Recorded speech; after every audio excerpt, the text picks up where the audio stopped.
good, thank you. Good, good, good. All right, this is Joe Leigh here for Seconds Out. Absolutely delighted to be joined by WBO World Middleweight Champion Savannah Marshall. How's things? How are you? I'm good. I'm really good. 3 weeks to go tomorrow, so excited. Yeah, it's closing in, not long to go now. I'm sure you've been speaking about the fight all day, so we'll start with something different. Obviously, a while ago now, you were signed with Mayweather Promotions. Just talk to us about how that came around. I know it was a long time ago now, but for people who aren't in the know. Yeah, I think Mayweather seen me at the 2016 Olympics, and then afterwards he approached Sam Jones, funnily enough, and asked Sam if I would be interested in signing with them. And yeah, it was to sign with them, to move to America, and to make my debut on the Mayweather McGregor undercard in Vegas. I remember, yeah. How would you sum up that chapter with TMT, the money team? Eye-opening, very eye-opening. It was kind of my first introduction of professional boxing in a business sense. Yeah, definitely. How much of that experience being with them did you take into, I guess, the rest of your career, but most importantly, this fight and I guess the deals, the business side of things with the fight against Claressa Shields?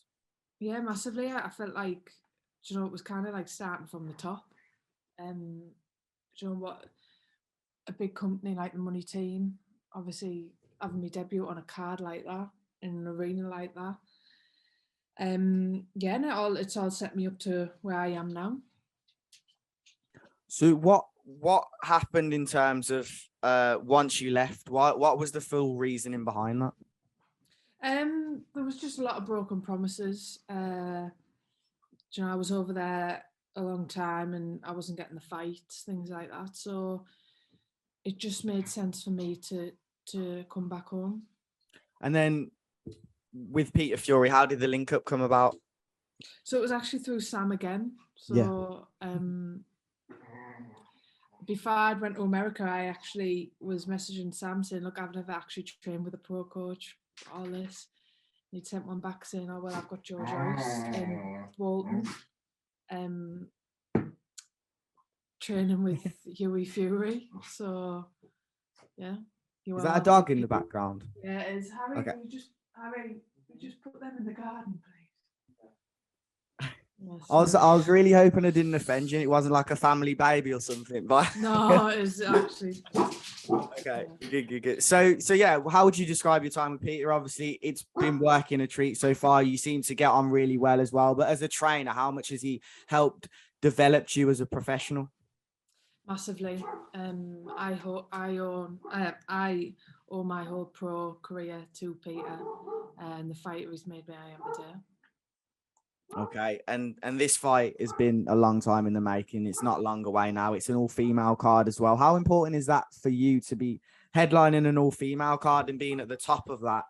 Just to see where women's boxing's got to must be inspiring, but also, yeah, a lot of pressure on your shoulders. No, not really. To be honest, I wasn't too keen on it at first. I remember Why's that? At first, because I thought if you don't like female boxing, there's no way you're tuning into that card, are you? So at first, I thought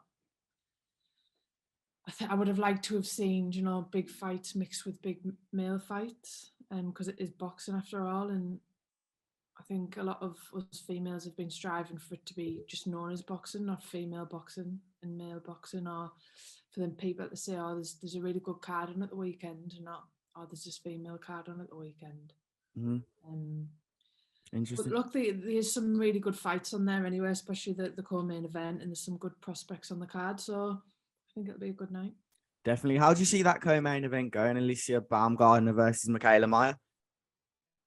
I was really impressed with Alicia when she boxed Terry Harper. Really, I thought she looked really explosive and really sharp. Obviously, you've got Michaela, who's a really good all-round fighter, and they've got beef as well. They've got a lot of beef. They're both American, so like I said, a good fight. Yeah, definitely. Let's get to the press conference. I was there in central London not so long ago. It seems like there were times you frustrated Claressa, how much do you think you got under her skin? To be honest, I don't know. I've given up trying to crack that code with her. I think she's quite unpredictable in the things she comes out with. I don't think she thinks before she speaks. And to be honest, I'm not really interested if I annoy her or not. What do you make of this whole build up? There's like there was trailers on screen, the press conference, the announcement day. Like it's all such a big occasion. Does that excite you at all? Obviously, like we say, you were with TMT, and I remember seeing you in an interview saying that was like an amazing thing for you to be part of at the time when you first got the call or whatnot. Being in a huge fight like this, it's been a long time coming. Like the big rematch, you beat her in the amateurs. How much excitement is there for you? I cannot wait. Honestly, this fight has been a long time in the making, and this is what every fighter strives towards. Do you know, big arena like the O2, headlining in a massive fight like this. It's all over Sky. They're really pushing it. It's everywhere, and this is what, do you know, I turned pro for. Yeah, this fight is almost destined, wasn't it? Because you and Savannah are the two best right now, and you beat her in the amateurs. It was always going to come to this. 100%. Our paths were always going to cross, and now we're here, 3 weeks out. The one negative I'm imagining is the media for you. Too much? Yeah, to be honest, there's been a lot. It has been a hell of a lot. Yeah. What's the next 3 weeks look like then for you, other than media duties? What are you kind of going to be getting up to? And just carry on what I've been doing, training hard, adding to the game plan, things like that. Yeah.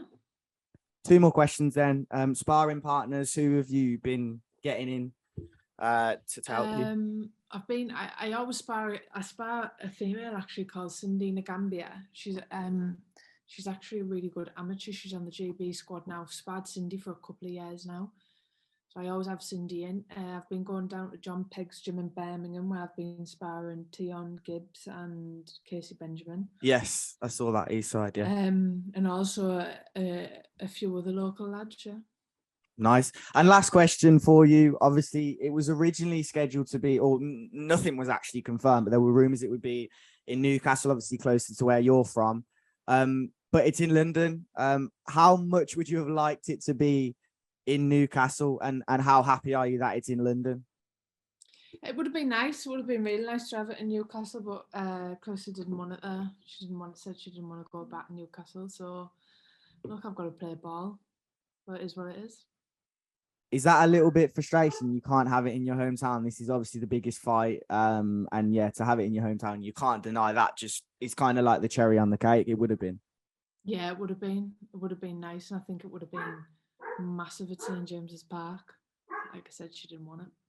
Okay. Well, thank you for your time. I know you've probably got a few more of these. So I tried to keep it a little bit different, but obviously it's such a big fight. So yeah, I'm excited to talk about it. And I know you're excited not long to go now. Any final words for the people who are going to be there? It's an all-female card, but yeah, just thank you everyone for the support, and I hope to see you all on September 10th. What's going to happen September 10th? Savannah Marshall will be crowned undisputed middleweight champion of the world.